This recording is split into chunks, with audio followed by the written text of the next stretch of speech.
Ngayon masyadong hyper competitive pagdating sa dating at relationship. Sa panliligaw, gagastos ka, hatid sundo, gagawin mo lahat para doon sa babae. Tapos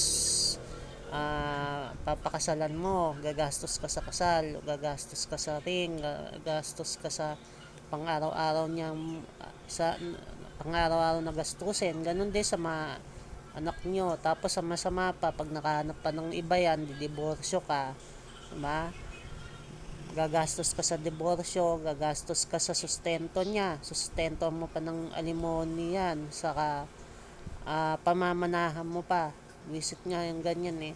Yung sa batas na ganyan. So, maganda, hindi importante kung maganda sexy, ang importante alagaan ka ba niyan, supportahan ka ba niyan, submissive ba yan, maputulan ka ng kamay at paaalagaan ka ba niyan. Kung sakali na kahit anong mangyari, till death to us part, nandyan yan.